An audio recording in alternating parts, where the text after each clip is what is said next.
दिल्ली के सामने एसआरएच को बहुत बड़ी जीत मिली है। 67 रनों की जीत के साथ पॉइंट टेबल पे नंबर दूसरे स्थान पे आके बैठ गई है। इस मैच में दिल्ली से बहुत बड़ी चूक हो गई थी, जिसकी वजह से इसको हार का सामना करना पड़ गया था। शुरुआत में तो आपके बॉलिंग फ्लॉप हो गई थी, जैसा कि आईपीएल में आप पिटते पिटाई नजर आ रहे हैं एज ए पेस बॉलर के तौर पे। आपके पेस अटैक बेहतरीन बेकार और बिल्कुल बेकार नजर आ रही है। जिस तरीके से मुंबई के सामने रेमरियो सेफर्ड के सामने स्ट्रगल करते हुई दिल्ली की बॉलिंग लाइनअप नजर आ रही थी, ठीक सेम टू सेम एसआरएच के सामने ही बॉलिंग लाइनअप उसकी स्ट्रगल करती हुई नजर आ रही थी। पेस अटैक से कुछ मदद नहीं मिल रहा था। वो तो भला हो कुलदीप यादव का, जो लगातार 3 विकेट निकाले, जिसकी बदौलत एसआरएच को रन पे लगाने में कामयाब दिल्ली होती है। और अक्षर पटेल ने क्लासन को आउट न किया होता तो शायद आज एसआरएच एक और बड़ी रिकॉर्ड की तरफ बढ़ रही थी। जैसा कि शुरुआत में पावर प्ले में 125 रन बना दिए थे, और आज लग रहा था कि शायद अगर वो क्लासन का विकेट न अक्षर पटेल निकालते तो शायद आज 300 के आंकड़े को छूती हुई एसआरएच नजर आती। तो इस आईपीएल में बहुत बड़े बड़े रिकॉर्ड टूट रहे हैं और बड़े बड़े रिकॉर्ड बन भी रहे हैं।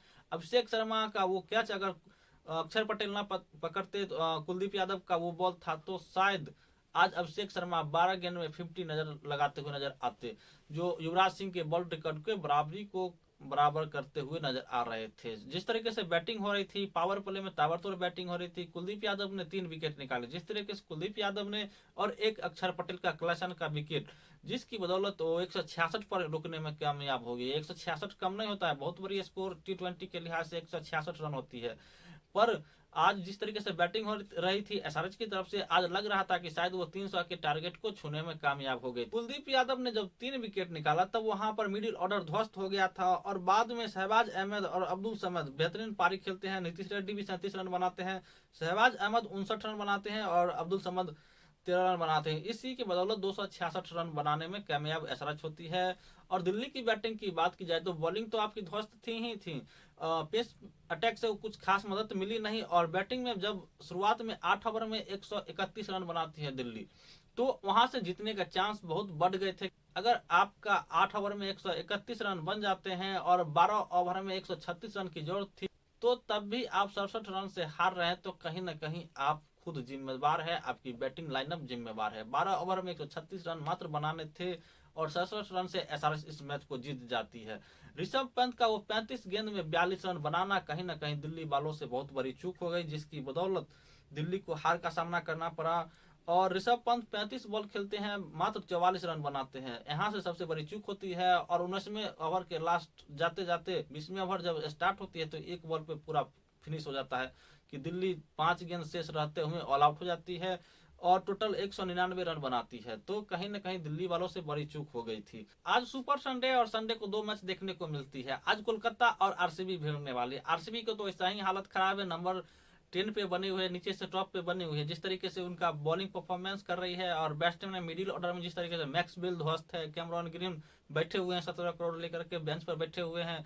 वो तो थोड़ा दिनेश कार्तिक थोड़ा बहुत इज्जत बचा देते हैं, थोड़ी सी बेहतरीन पारी खेल करके दे देते हैं, जिसकी वजह से आरसीबी की इज्जत बच जाती है। वरना लुट्टी लुटाई, प्रत्येक मैच में इसकी लुट्टी लुटाई वाली कहानी होती है और पता चलता है कि ये लास्ट में हार जाते हैं। केकेआर की तरफ से सॉल्ट, श्रेयस अय्यर, सुनील नारायण, तो शुरुआत इनकी ताबड़तोड़ होती है। सॉल्ट ताबड़तोड़ बैटिंग करते हैं, सुनील नारायण अगर चल गए तो बहुत बड़ी स्कोर बनाने में कामयाब होती है। अंग क्रिस रघुवंशी को मौका मिला था, पर 2-3 मैच से वो बेहतरीन कर नहीं रहे हैं। रसेल जिस तरीके से बॉलिंग के साथ साथ बैटिंग कर रहे हैं, तो रसेल इस मैच में बहुत अहम रोल अदा करने वाले हैं। बॉलिंग तो उनकी खतरनाक है ही, उनकी ज़्यादा स्पीड बेहतरीन ज़्यादा नहीं है, पर वो जिस तरह के बेहतरीन लाइनअप पकड़ के बॉलिंग करते हैं तो रसल को खेलना बहुत ज़्यादा मुश्किल हो जाता है। रिंकू सिंह, वेंकटेश अय्यर, रमनदीप सिंह, ये रिंकू सिंह और रसेल ये बहुत बड़े फैक्टर हो जाते हैं। जब आपकी फिनिश लाइन पे, जब आपको फिनिश करना होता है, 1.5 ओवर में रन बनाने की जरूरत पड़ती है, तब रिंकू सिंह और रसेल वो काम कर जाते हैं, जो बड़े बड़े टीम नहीं कर पाती है। और बॉलिंग डिपार्टमेंट की बात की जाए तो रसल, मिचेल स्टार्क, हर्षित राणा और वरुण चक्रवर्ती अहम रोल अदा करते हैं, जो आपको डेथ ओवर के साथ साथ मिडिल ऑर्डर और पावर प्ले में बेहतरीन बॉलिंग करके दे सकते हैं। तो आरसीबी की तरफ से वो पावर प्ले में रन बनाने में अगर कामयाब नहीं मिलती है तो शायद आज भी हार का सामना करना पड़ेगा। और जैसा कि प्रत्येक मैच में जिसका जो उसका रिजल्ट होता है वैसा ही देखने को मिलती है कि आरसीबी आज मैच हार गई है। फैफ डुप्लेसिस के साथ विराट कोहली संघर्ष करते हुए नजर आते हैं, और एक साइड से विराट कोहली बैटिंग करते ही रह जाते हैं और पता चलता है दूसरी साइड से सारे प्लेयर गायब हो गए हैं। तो विराट कोहली स्ट्रगल करते रहते हैं। आरसीबी अगर बड़ा स्कोर खड़ा कर भी पाती है तो कहीं ना कहीं विराट कोहली का बहुत बड़ा अहम रोल रहता है, और दिनेश कार्तिक नीचे से बहुत बड़ा सपोर्ट दे जाते हैं, जिसकी बदौलत बहुत बड़ा स्कोर खड़ा भी कर पाती है। तो शायद डुप्लेसी से उम्मीद होगी कि बेहतरीन पारी खेलेंगे, और बिल जैक्स, रजत पाटीदार, सौरभ चौहान, लोमरोर, अनुज रावत ये बेहतरीन बैट्समैन है, पर वो मिडिल ऑर्डर में डेथ ऑर्डर इस साल पता नहीं क्या हो गया है, इनसे बैटिंग हो नहीं रही है, अजीब टाइप की बैटिंग कर रहे हैं। वो दिनेश कार्तिक थोड़े बहुत इज्जत बचा देते हैं तो आरसीबी तो लुटी लुटाई नजर आ रही है। बॉलिंग डिपार्टमेंट की बात की जाए तो आर ट्रॉपली, लॉकी फर्गूसन आ गए हैं, पिछले 2 मैच से देखने को मिल गए हैं। यश दयाल बॉलिंग कर रहे हैं, पिटाई खा रहे हैं और टीम में बने हुए हैं।